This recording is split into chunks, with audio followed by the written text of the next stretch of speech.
les gens qui se rendaient à San Giovanni Rotondo étaient toujours un peu impressionnés. Parce qu'il fallait se confesser, on savait que le Padre Pio refusait l'absolution si on n'avait pas les dispositions nécessaires. On se sentait un peu comme un humble enfant devant lui, d'autant plus qu'au tribunal de la confession, il représentait, comme vous le savez, notre Seigneur Jésus-Christ. C'était du sérieux. On le voyait aussi comme un père protecteur, lui qui faisait tant de miracles. On avait besoin de ces miracles. Et on venait. Et il vivait dans l'intimité de Dieu. Donc quelque chose de la majesté de Dieu déteignait d'une manière ou d'une autre sur la façon dont on envisageait ce pauvre moine. Mais nous allons voir que le Padre Pio avait une autre position aussi, c'est celle de l'enfant innocent et ses attitudes diverses, ou ses visages, si vous voulez, ces deux visages très divers, étaient vrais tous les deux. Aujourd'hui, le Padre Pio, père protecteur des hommes et enfant innocent.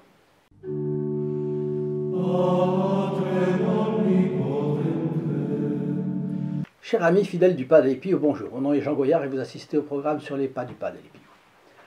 Notre-Dame est le raccourci pour aller à Dieu. Confier le Padre Pio à un fils spirituel. Et pour lui, eh bien, elle représentait vraiment une seconde mère. Et je dirais même presque la première. Alors son amour pour la Sainte Vierge était manifeste devant le tableau de la Madone à l'enfant Jésus qui surplombe le maître-autel de l'ancienne et petite église de San Giovanni Rotondo. Si vous allez sur internet, vous le voyez. Dans la grande église, et qu'il a fait construire après, il y a une espèce de mosaïque qui représente la même. Mais évidemment, ce n'est que la mosaïque. Lui, il allait devant le vrai tableau qui était dans la petite église, le petit sanctuaire. Donc il avait une dévotion tendre, extrêmement tendre, super tendre, envers la Madone delle Grazie, Notre-Dame des Grâces en italien. Bon. Et il lui confiait tout, comme un petit enfant à sa mère. Ses souffrances, ses peines, ses angoisses, ses intentions, ses remerciements, ses joies, ses repos, tout. Il passait des heures en prière devant ce tableau du maître-autel de San Giovanni Rotondo. Des heures le jour et des heures la nuit. Et voyez comme c'est joli, comme c'est beau en soi, un homme qui ne passe pas un jour, qui ne passe pas une demi-journée, ni une heure, ni un quart d'heure, sans offrir quelque chose, quelques pensées à la Sainte Vierge. Tenez, je vous propose une idée. Que pensez-vous de faire la même chose? Ne pas passer un certain temps sans offrir quelque chose à la Sainte Vierge et au Padre Pio. Disons, à la Sainte Vierge, pas l'intermédiaire du Padre Pio. Vous verrez, vous serez plus calme, votre âme affrontera mieux les difficultés de cette vie. L'inquiétude aura moins de prise sur vous. Vous n'aurez pas de tentation de baisse de morale. Vous pouvez même aller plus loin. Ne pas passer un jour sans faire un partage de vidéos du Padre Pio. Vous recevrez le bénéfice très réel d'une messe célébrée pour notre chaîne, mais en plus, chaque personne qui recevra la vidéo en partage entrera aussi parmi les bénéficiaires de cette messe. C'est prévu, c'est convenu avec le Père, le prêtre célébrant cette messe. Ainsi, vous serez l'intermédiaire qui aura permis une pluie de grâce chez vos connaissances. Ça vaut la peine, ça vaut le coup. Le 5 mai 1957, lors du premier anniversaire de son hôpital, la Casa Sollievo della Sofferenza, quand il s'adresse aux fidèles, le Padre Pio laisse échapper cette confidence, manifestant son amour si fervent pour la Madone. Très sainte Marie, Notre-Dame des Grâces, Reine à laquelle nous exprimons chaque jour notre amour, nous implorons votre maternelle assistance, régnez souverainement sur nous tous et assistez-nous toujours. C'était un cri de foi, de confiance. Eh bien, nous aussi, nous pouvons, à la suite du Padre Pio, implorer Notre-Dame plus souvent et avec plus de foi. De veiller sur nous dans les dangers matériels et moraux, de nous assister dans le combat contre le démon, de nous protéger dans l'adversité, de nous secourir quand nous sommes prêts à tomber, de nous relever si nous sommes tombés. Et c'est pourquoi demander son aide au Padre Pio est nécessaire et même indispensable. Mais alors, pense-t-on fréquemment à lui? Je pense que oui, je l'espère. Vous pensez fréquemment à lui, mais quoi? 3-4 fois dans la journée? Ou alors ne pas passer un quart d'heure sans penser à lui, ce serait formidable. Et si vous pensez à lui, eh bien il vous aide. Et s'il vous aide, est-ce que vous pensez fréquemment à lui renvoyer l'ascenseur? Si vous pensez que vous pouvez le rétribuer en quelque chose, que vous devez le rétribuer en quelque chose, lui qui vous a si souvent aidé, eh bien demandez encore son aide, il sera toujours content que vous le sollicitiez. On ne le sollicite jamais assez. Et puis rétribuez-le aussi en vous laissant guider sur le site st-padre-pio.fr. Vous verrez combien il est important de travailler tous ensemble, nous tous ensemble, dans la même direction. L'enthousiasme du Padre Pio avec la Madonna delle Grazie, Notre-Dame des Grâces, date de bien avant sa rencontre avec ce tableau à San Giovanni Rotondo. Parce qu'il était encore à Pietrelcina lorsqu'il a écrit le 20 juillet 1913 au Padre Benedetto. Mon esprit a été subitement transporté par une force supérieure dans une vaste salle remplie d'éblouissantes lumières. Sur un trône en hauteur, constellé de pierres précieuses, je vis une dame d'une rare beauté. C'était la Sainte Vierge, la très Sainte Vierge, avec l'enfant sur les genoux. Celui-ci avait une attitude majestueuse, un visage plus splendide et lumineux que le soleil. Autour d'eux, une grande multitude d'anges, sous les aspects les plus resplendissants. Ça, on le trouve dans la correspondance du Padre Pio, le tome 1, qui est réservé à sa correspondance avec ses directeurs spirituels. D'abord le Padre Benedetto et ensuite le Padre Agostino. Mais c'est le Padre Benedetto avec lequel il s'entendait vraiment bien.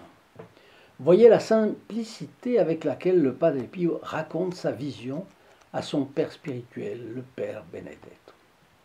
Entre parenthèses, c'est le seul personnage à avoir compris quelle était son immense mission ici-bas. Il l'a bien dit. Sa mission, eh bien, nous pouvons y apporter une petite pierre, une petite participation, en la faisant connaître et en partageant ses vidéos. Mettez votre like, etc. Donnez-moi vos commentaires. N'oubliez pas de le faire.